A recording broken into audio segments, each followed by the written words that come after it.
정규분포 두 번째 시간 정규분포 표를 이용해서 표준 정규분포 표를 이용해서 정규분포의 확률을 실제로 구하는 방법, 그 다음에 이항분포가 어떻게 근사되는지 두 가지 주의를 해볼 거예요. 자, 한번 바로 문제 풀어봅시다. 정규분포 1사를 따를 때 다음 확률을 구하라. 자, 1부터 5까지의 확률을 구하라. x가 1부터 5까지예요. 근데 얘를 바로 구할 수는 없는데 우리가 표준화를 시킨 표준 정규분포 표를 이용하기 위해서 표준화를 시킬 거예요. 평 빼시 나죠. 그래서 얘를 평균 빼고 시그마로 나눈다. 다시 말하면 이 x에서 평균을 빼고 시그마로 나눈다. 그럼 얘는 표준 정규분포를 따른다는 얘기였어요. 자, 그럼 얘를 어떻게 바꿀 수 있겠어요? x에서 평균 빼고 시그마로 나눈다. 그럼 여기서도 똑같이 해줘야겠죠. 1에서 평균 1 빼고 시그마 2로 나눈다.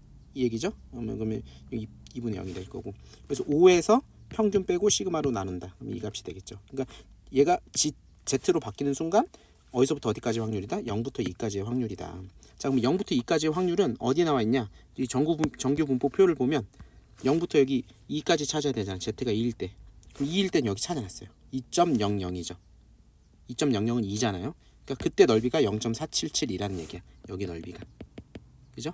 그래서 여기 답이 0.477이 이렇게 되는 거고요. 자, 얘도 똑같이 이렇게 표준화를 시킵니다. 얘를 z로 바꾸는 거죠. z로 바꾸면 여기서 평균 빼고 시그마로 나누면 마이너스 1이 되는 거예요. 그래프로 그려보면 표준 정규분포는 이렇게 생겨서 0인데 마이너스 1보다 작은 부분이니까 이쪽 넓이를 구하라는 얘기죠. 그죠?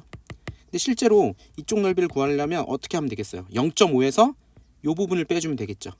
이 부분은 0부터 마이너스 1까지의 넓이인데 표에서는 0부터 양수까지만 나와 있거든요. 그러니까 마이너스 1을 어디로 옮겨? 1로 옮겨서 이쪽 넓이를 생각해도 둘이 똑같겠죠. 그죠? 그러니까 0.5에서 이쪽 넓이 0부터 1까지의 넓이 빼주면 되는 거예요. 그죠? 그럼 0부터 1까지의 넓이가 0.3413인데 보면 0부터 어디까지? 1까지 1.00. 자, 1.00 여기까지 넓이가 0.3413 맞죠? 그래서 0.3413을 0.5 여기 0.5에서 0.3413을 빼주면 된다. 그러면 답이 나온다. 이렇게 되겠죠? 이게 확률 값이 되는 거예요. 확률. 자, 여기서도 한번 살펴보죠. 회사에서 음료의 양이 변수 x라고 하는데 정규분포를 따는데요. 근데 음료의 양이 500ml 평균이, 그 표준분자가 5래요.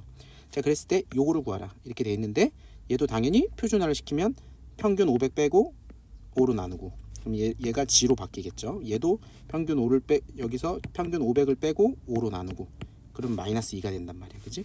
그럼 그래프를 그려보면 0부터 이제 표준 정규분포를 따르니까 평균 0인 건데 마이너스 2가 대략적으로 위치가 어딘가 있을 거예요. 이거 여러분들이 아무렇게나 잡아 이해를 쉽기 위해 그린 거야. 마이너스 2보다 작은 부분의 넓이 이쪽을 찾아야 되니까 0.5에서 이쪽 넓이를 빼야 되는데 아까 이쪽 넓이는 뭐랑 똑같다 그랬어요? 0부터 2까지의 넓이랑 똑같다 그랬죠. 대칭이니까. 근데 0부터 2까지 넓이가 아까 찾아봤을 때 0.477이었죠. 그러니까 0.5에서 0.477을 빼주면 되는 거야. 오케이?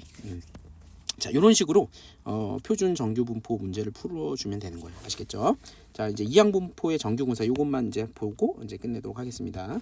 자, 어느 학교 학생들을 대상으로 학교 생활 때는 만족도 조사했더니 만족도가 10분의 8이래요. 10분의 8. 그러니까 10분의 8이니까 어디 5분의 4가 되겠죠. 그죠?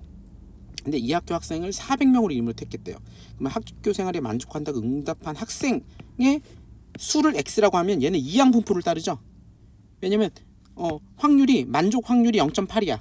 0.8의 확률로 400명을 조사했다는 건 400명을 조사했다는 건 400번 시행했다는 거죠. 그죠? 그러니까 이항분포 시행의 수가 400이고 만족 확률, 그러니까 다시 말하면 성공 확률이 0.8인 이항분포를 따르는 거예요. 근데 여러분들 이게 이항분포가 원래대로 하면, 자, 그러면 312부터 336까지의 확률을 구해야 되잖아. 그러면 원래는 어떻게 해야 되냐면 이항분포에서 312부터 어디까지 더해야 돼요? 336까지 더해줘야 돼. 예를 들면 312일 때 확률은 400개 중에 312 성공 확률 0.8에 312제곱, 0.2에 88제곱. 이거 계산 못한단 말이에요. 자, 그래서 얘를 이항분포에서 이 n이 충분히 클 경우에는 이항분포도 정규분포와 같아져요. 자, 요거를 외우셔야 됩니다, 여러분. 아시겠죠? 자, 그럼 평균은 뭐가 되겠어요? 이항분포의 평균을 그대로 가져옵니다. NP를 그대로 가져오세요. 그리고 이항분포의 분산 NPQ를 그대로 가져오면 이렇게 계산을 하고 이항분포가 아니라 뭘로 정규분포를 따른다고 계산할 수가 있는 거야. 그러니까 평균과 표준 편차는 NPQ 표준 편차의 제곱이죠. 이게 분산인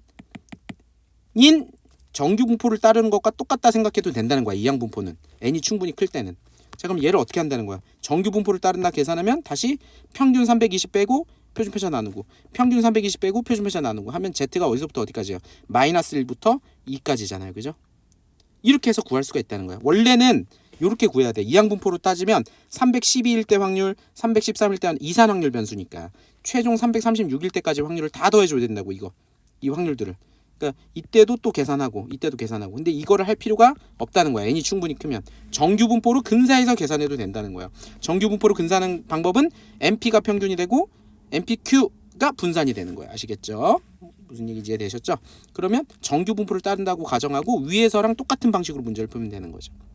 표준화 시켜서 x를 이렇게 표준화 시키면 마이너스 1부터 2까지가 나오는데 마이너스 1까지의 0부터 마이너스 1까지의 넓이는 뭘로 계산한다? 0부터 1까지의 넓이로 계산해도 똑같죠?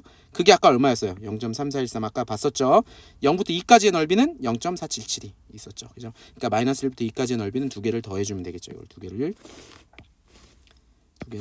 더하면 요 값이 나옵니다. 아시겠죠? 자, 요런 표 값이 있죠? 값은 시험 문제에 보통 주어집니다. 그러니까 그건 걱정하지 마시고요. 자, 그럼 여기서 마치도록 하겠습니다. 고맙습니다.